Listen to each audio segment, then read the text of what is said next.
Bismillahirrahmanirrahim.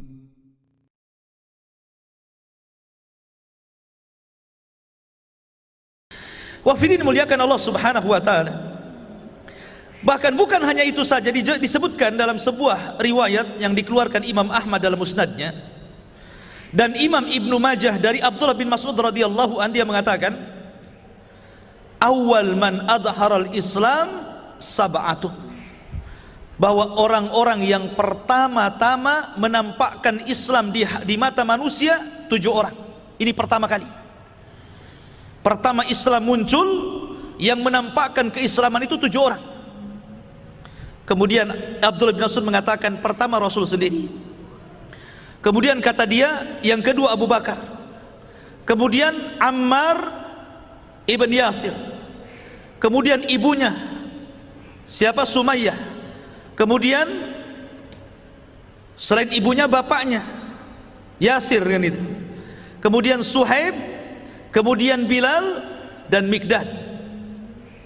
Ini sahabat-sahabat yang pertama kali menampakkan keislamannya. Rasulullah, Abu Bakar, keluarga Ammar bin Yasir, termasuk Ammar, Yasir dan Sumayyah ibundanya. Kemudian Bilal bin Rabah, kemudian Suhaib Ar-Rumi, kemudian Miqdad ibn Aswad. Dan subhanallah, kalau Nabi SAW ada yang melindungi. Siapa yang melindungi? Paman-pamannya. Kalau Abu Bakar ada yang melindungi, siapa? Kabilahnya. Yang jadi masalah selain keduanya, maka mereka mendapatkan azab yang luar biasa dalam Islam. Bilal, antum sudah tahu kisahnya. Suhaib, antum sudah tahu kisahnya. Miqdad, mereka tidak lepas daripada ancaman orang-orang Quraisy. Ma'asyiral muslimin yang dimuliakan Allah subhanahu wa ta'ala. Kemudian Abu Bakar Siddiq radhiyallahu anhu, setelah dia masuk ke dalam Islam, mulailah dia melancarkan dakwahnya. Subhanallah, Abu Bakar ini kan orangnya lembut, beda dengan Umar ya. Sehingga ketertarikan orang untuk masuk ke dalam Islam itu mudah, karena kelembutan Abu Bakar kepada manusia dalam berdakwah. Makanya kemudian dari dakwahnya Abu Bakar ini banyak sekali masuk Islam. Satu yang masuk Islam di tangan Abu Bakar adalah Zubair bin Awwam, kemudian Utsman bin Affan, kemudian Talha bin Ubaidillah, kemudian Sa'd bin Abi Waqqas, kemudian Abdurrahman bin Auf. Dan ini masuk dalam 10 sahabat yang dijanjikan masuk surga, termasuk Utsman bin Mad'un ya, Utsman bin Mad'un, kemudian Abu Ubaidah ibnul Jarrah, kemudian Arqam bin Abi Arqam, yang kemudian rumahnya dijadikan markas dakwah di Mekah. Jadi rumahnya itu dijadikan markas pembinaan Rasul terhadap para sahabatnya, sehingga melahirkan generasi terbaik umat ini. Dari rumahnya Arqam bin Abi Arqam ini masuk Islam karena Abu Bakar. Kemudian juga Abi Salamah Ibn Abdul Asad, itu pun termasuk masuk Islam, termasuk keluarganya ya. Keluarga Abu Bakar itu seperti umpamanya anaknya Asma, Aisyah, Abdullah, kemudian istrinya Ruman, kemudian pembantunya Amir ibn Fahirah, itu semua masuk Islam di tangan Abu Bakar. Subhanallah, lihat bagaimana perjuangan Abu Bakar di awal-awal loh ya. Ini sudah mengislamkan banyak orang. Makanya wajar kalau seandainya keimanan seluruh manusia setelah Abu Bakar berada di timbangan keimanan Abu Bakar Siddiq radhiyallahu anhu. Karena berdakwah di awal-awal itu beda. Orang babat hutan dengan orang nanam pohon di hutan itu sangat beda. Masih berat babat hutan gitu kan. Kalau sudah hutannya gundul tinggal nanamin saja lah kan. Wafidin muliakan Allah subhanahu wa ta'ala. Kemudian juga itu diantara bagaimana perjuangan Abu Bakar Siddiq radhiyallahu an ketika berdakwah ilallah.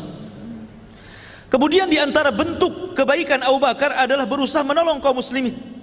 Jasa-jasanya Abu Bakar itu menolong kaum muslimin yang lemah-lemah.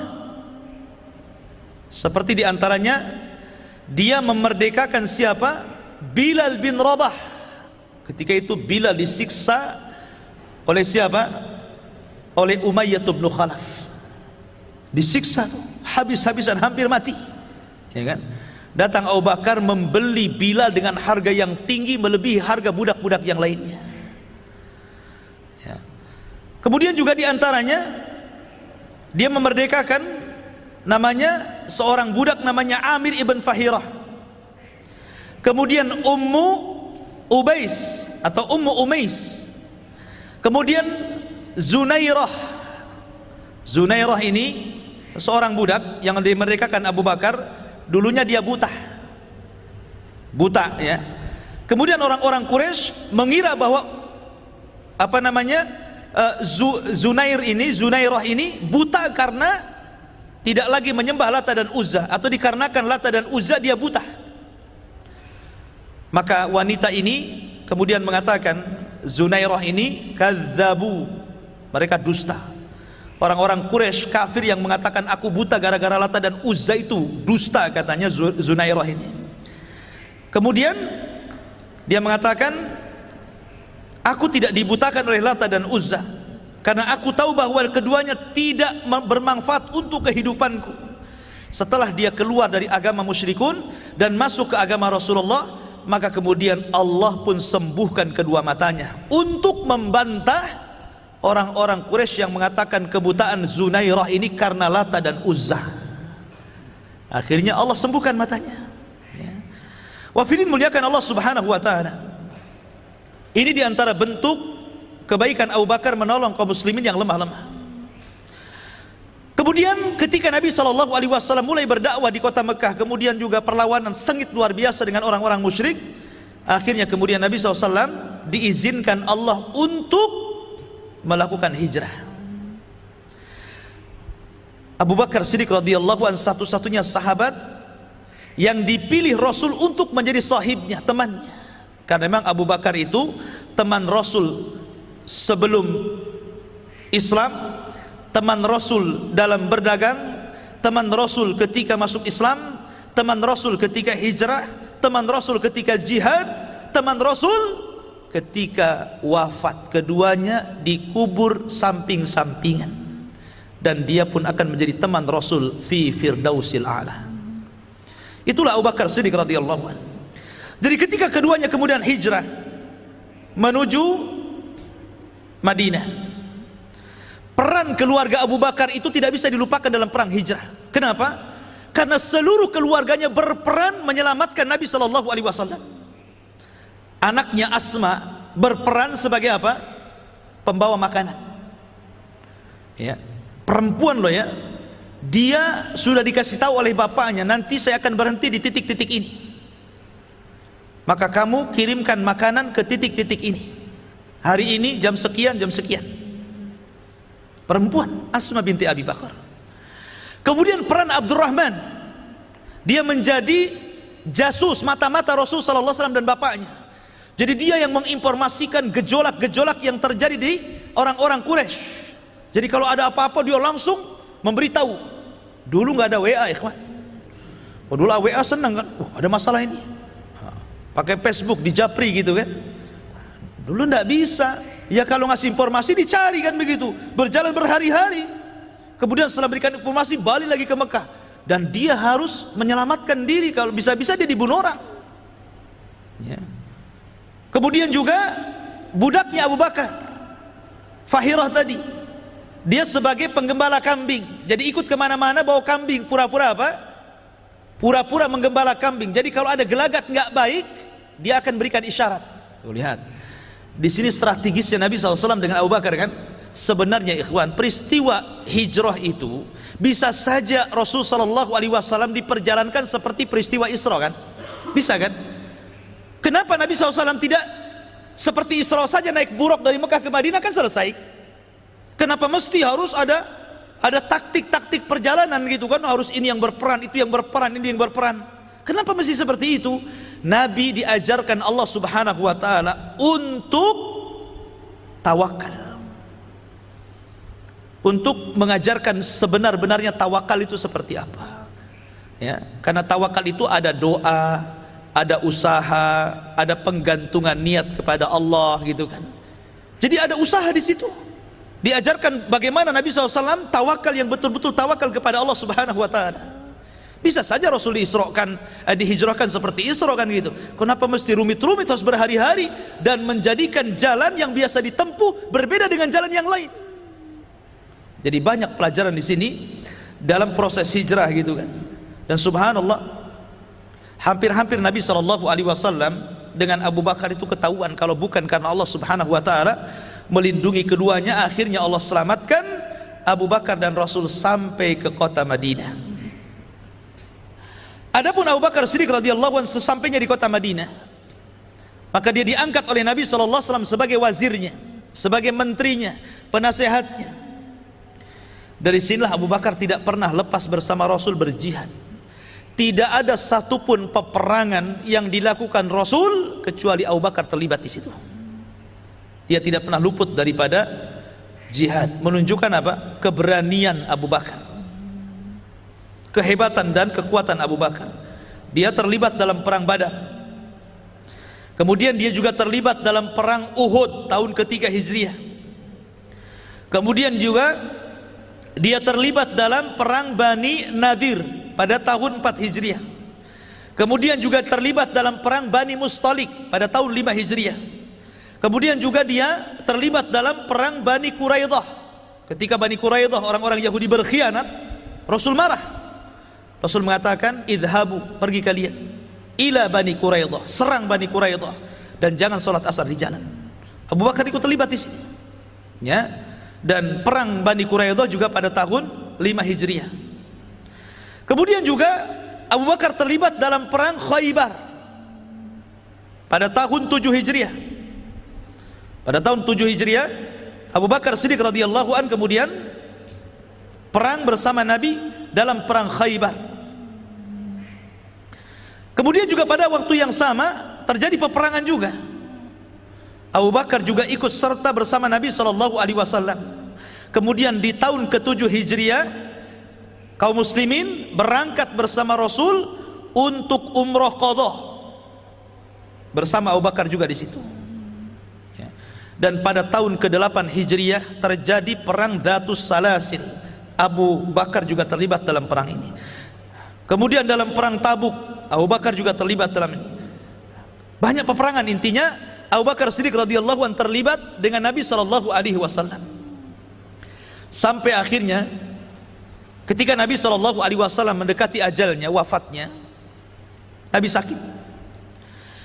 Maka ketika Nabi SAW sakit, Rasul tidak sebagaimana biasa mengimami kaum muslimin. Akhirnya orang yang kemudian disuruh Rasul untuk menggantikan imam sholat jamaah, tidak Umar, tidak Utsman, tidak juga orang-orang yang disuruh Al-Quran mengambil dari mereka, seperti Salim Maula Abi Hudzaifah, ataupun Abdullah bin Mas'ud, ataupun Ubay bin Ka'ab yang dibacakan atau diperintahkan Allah untuk membaca Al-Bayyinah kepadanya. Rasul tidak memerintahkan mereka, tapi Rasul memerintahkan Abu Bakar. Kenapa? Di sini ada isyarat suksesi kepemimpinan Abu Bakar setelah Rasul SAW meninggal dunia. Makanya dia yang disuruh jadi imam. Makanya kemudian setelah Nabi SAW meninggal dunia, maka Abu Bakar Siddiq radhiyallahu an kemudian mencium kening Nabi SAW. Ketika itu tidak percaya wafatnya Rasul, termasuk Umar. Ada yang marah-marah, ada yang menangis terus di rumahnya, ada yang berteriak-teriak, ada yang mengancam orang. Siapa yang mengatakan Muhammad sudah mati, ku penggal lehernya. Seperti Umar bin Khattab radhiyallahu an, ngancam-ngancam orang bawa pedang. Ya kan? Maka Abu Bakar Siddiq radhiyallahu melihat hiruk-pikuk yang luar biasa, dia harus cepat-cepat meredakan orang ini.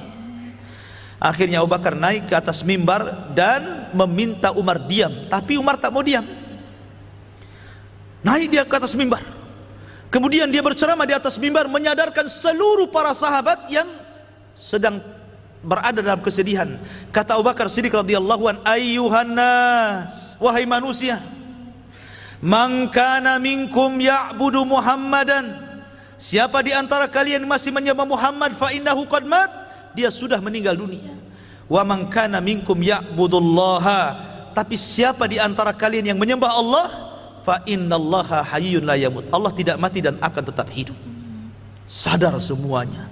Kata Anas bin Malik, demi Allah, ketika Abu Bakar kemudian setelah ceramah membacakan ayat wa ma Muhammadun illa rasulun qad khalat min qablihi rusul afa immata aw qutilan qalabtum ala aqabikum wa man yanqalib ala akibaihi fala yadurrullaha syai'a wa sayazzillahu syakirin. Kata Anas, demi Allah, seolah-olah ayat ini turun barusan, padahal ayat ini sudah turun sejak Rasul SAW masih hidup, mengingatkan bahwa tidak benar apa yang dilakukan para sahabat. Tidaklah Muhammad, kata Allah, melainkan sama seperti Rasul-Rasul yang lainnya. Apakah kalau dia mati atau dibunuh kalian akan murtad kembali? Sesungguhnya orang yang murtad tidak akan memadaratkan Allah sedikit pun, karena Allah hanya akan membalas orang-orang yang bersyukur akan nikmatnya saja. Ayat ini menyadarkan semua para sahabat. Lah ketika itu ikhwan, Rasul meninggal dunia, heboh. Karena apa? Sahabat Ansar memilih Sa'd bin Ubadah untuk menjadi pengganti Rasul. Orang Quraisy, orang-orang Muhajirin mencalonkan jagonya masing-masing. Ini jasad Rasul belum dikubur. Orang sudah heboh tentang khilafah. Kenapa? Karena menguburkan jasad Rasul tidak lebih penting daripada urusan khilafah. Alasannya apa? Kalau seandainya jasad Rasul dikubur sementara para sahabat sedang berselisih, maka ini tidak baik untuk jasad Nabi. Sehingga mereka harus menyatukan suara kaum muslimin dulu di satu suara, di satu imam, baru kemudian mereka menguburkan jasad Rasul. Makanya Rasul meninggal di hari Senin, baru dikuburkan di hari Rabu. 3 hari jasad Rasul. Ya. Setelah kemudian Abu Bakar disepakati, karena imamah itu harus dari Quraisy, maka Umar yang pertama kali membaiat Abu Bakar, kemudian disusul dengan yang lainnya. Walaupun ada 2 sahabat yang kemudian tidak hadir ketika itu, tapi belakangan berbaiat juga, Zubair bin Awam dan Ali radhiyallahu an. Tapi belakangan keduanya berbaiat kepada Abu Bakar Siddiq radhiyallahu an dan menjadikan dia khalifah pertama setelah Rasul. Lah ketika itulah baru ketika khilafah jatuh kepada Abu Bakar, maka jasad Rasul barulah dikuburkan. Itu pun terjadi khilaf. Dikuburkan di mana? Dibaki bersama para sahabatnya atau di tempat khusus? Tapi Abu Bakar sekali lagi mendamaikan seluruh manusia, menyejukkan dan mengatakan, aku pernah mendengar Rasul bersabda bahwa setiap nabi dikubur di mana dia tempat meninggal. Dan meninggalnya di kamar Aisyah, ya sudah di situ dikuburnya. Sampai hari ini kuburannya Nabi SAW tetap berada di kamar Aisyah radhiyallahu anha. Wafirin muliakan Allah Subhanahu wa taala. Ada hal yang menarik dari terpilihnya Abu Bakar Siddiq radhiyallahu an menjadi khilafah. Salah satu ceramahnya adalah Abu Bakar Siddiq mengatakan, ayyuhan nas fa inni qad wallitu alaikum wa lastu bi khiyarikum. Wahai manusia, aku sudah dipilih menjadi pemimpin kalian, sementara saya bukan orang yang terbaik di antara kalian. Nih, pemimpin namanya seperti ini. Ini enggak zaman sekarang ya. Dia keluarkan program-programnya seolah-olah dia paling hebat sendiri gitu kan. Bahkan kalau ada debat capres itu saling menjatuhkan nih. Tapi lihat di sini, Abu Bakar mengatakan, aku sudah dipilih kalian, tapi aku bukan orang terbaik di antara kalian.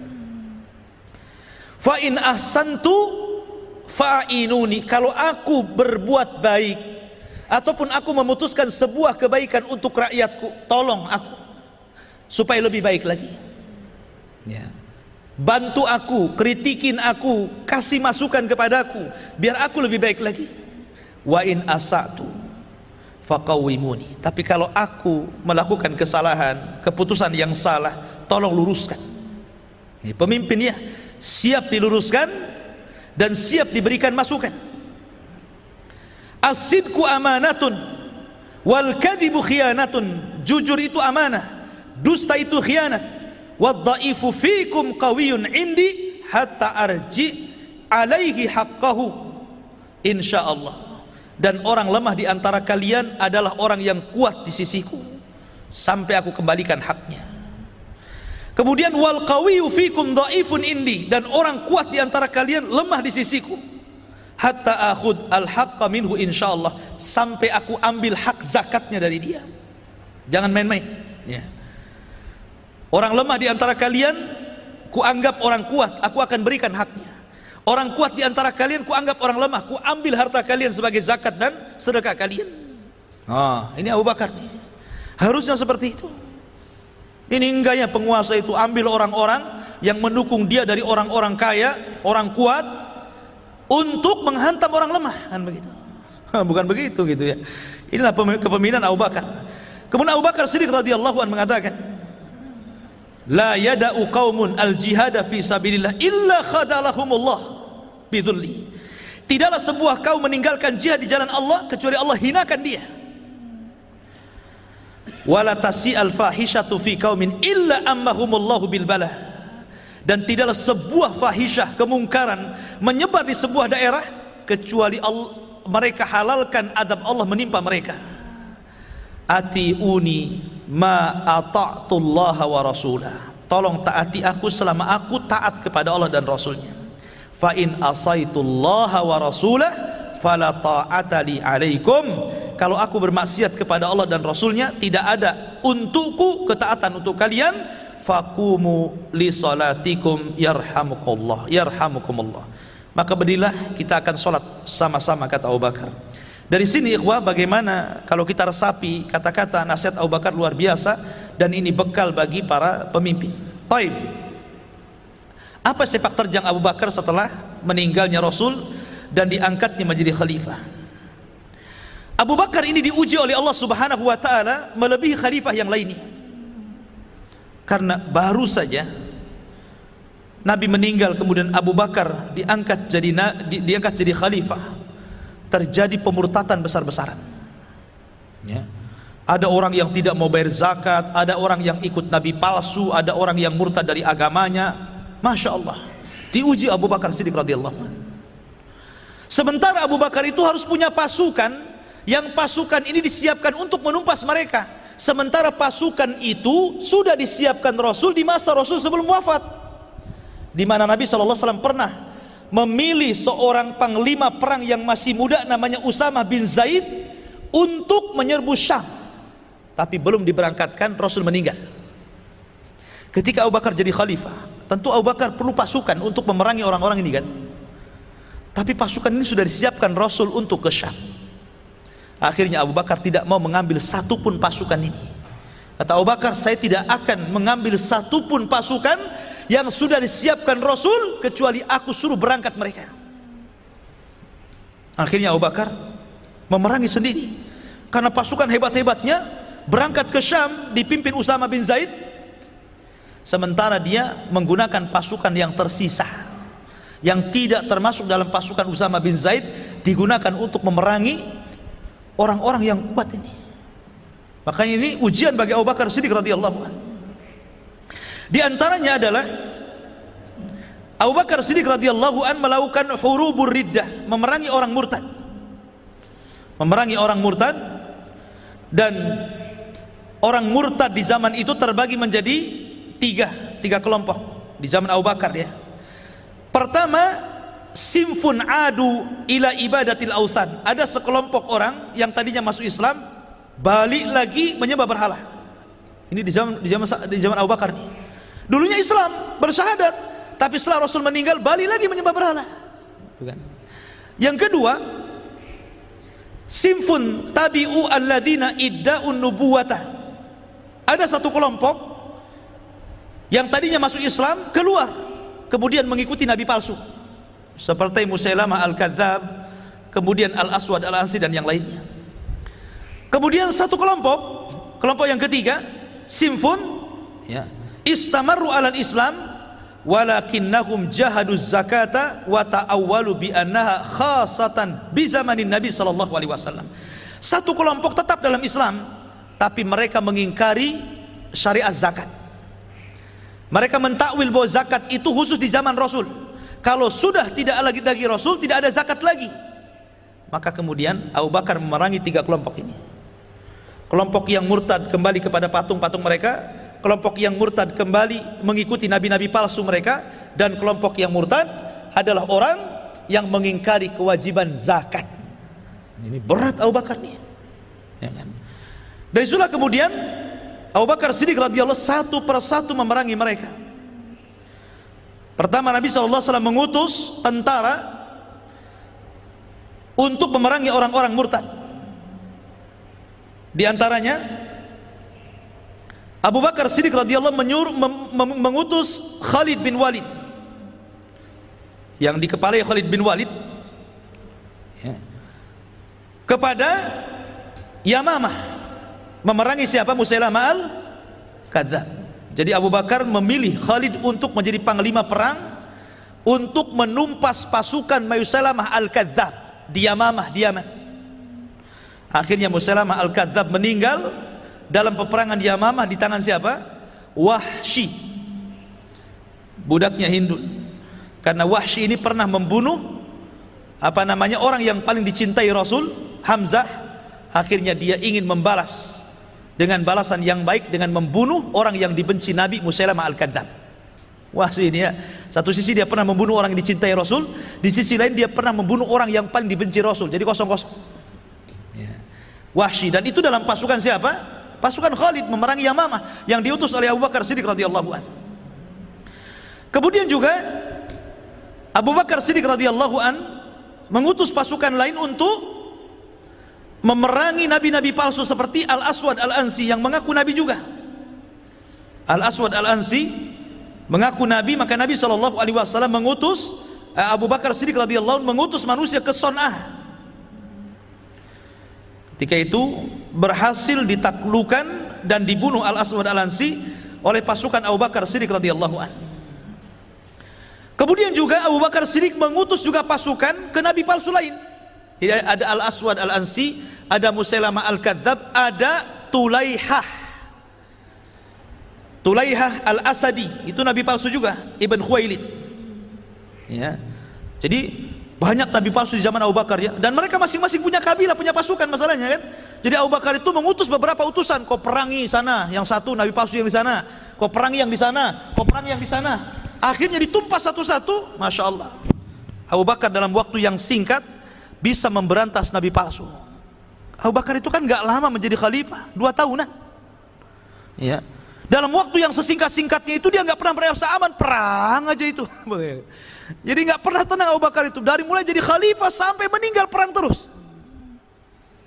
Makanya wajar kalau seandainya kemudian dikatakan Islam ini ditolong oleh 2 manusia. Pertama Abu Bakar Siddiq pada zaman ketika banyak orang murtad, yang kedua oleh Ahmad bin Hanbal ketika orang diuji tentang Al-Quran apakah makhluk atau bukan makhluk ya.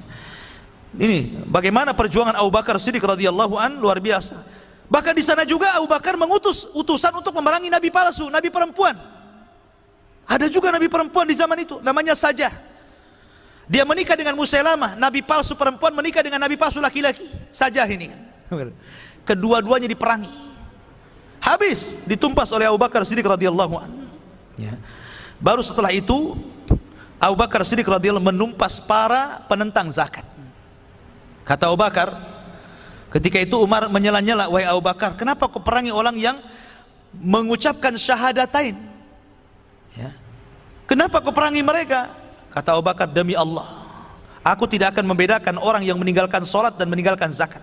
Kalau dahulu mereka pernah menyerahkan zakat di hadapan Rasul, kemudian mereka menolak zakat di hadapanku, ku tumpas mereka, ku perangi mereka, kata Abu Bakar.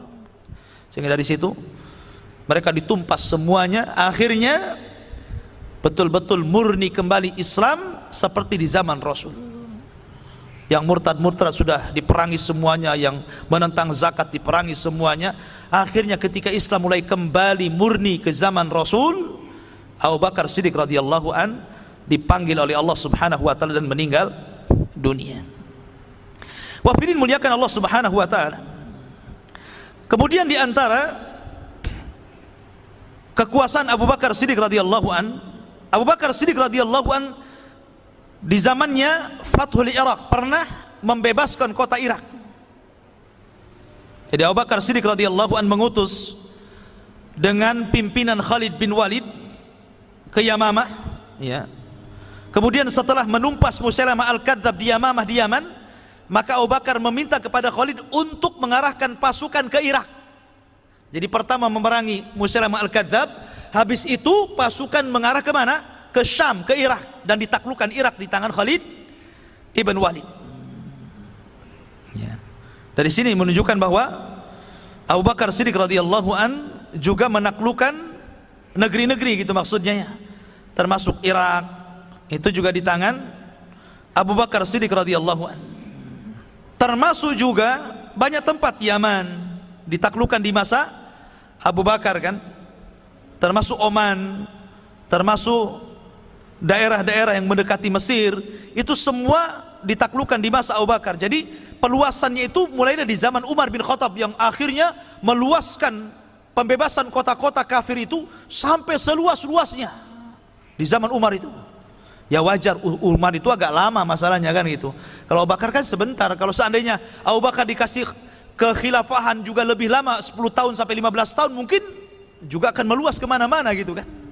Tapi Abu Bakar tidak lama, sehingga kemudian pada bulan Jumadil Akhir tahun 13 setelah hijrah Nabi SAW, maka Nabi SAW, kemudian Abu Bakar Siddiq radhiyallahu an mandi di tengah malam. Kemudian disebabkan mandi itulah dia sakit parah. Kemudian Allah Subhanahu wa taala izinkan dia untuk berpulang ke rahmatullah. Rahimallahu Abu Bakrin As-Siddiq radhiyallahu an. Ini di antara kisah, sekelumit kisah Abu Bakar Siddiq radhiyallahu an. Mudah-mudahan ada manfaatnya yang sedikit ini. Subhanakallah bihamdika, asyhadu an la ilaha illa anta astaghfiruka wa atubu ilaik. Allahu ta'ala alam. Assalamualaikum warahmatullahi wabarakatuh.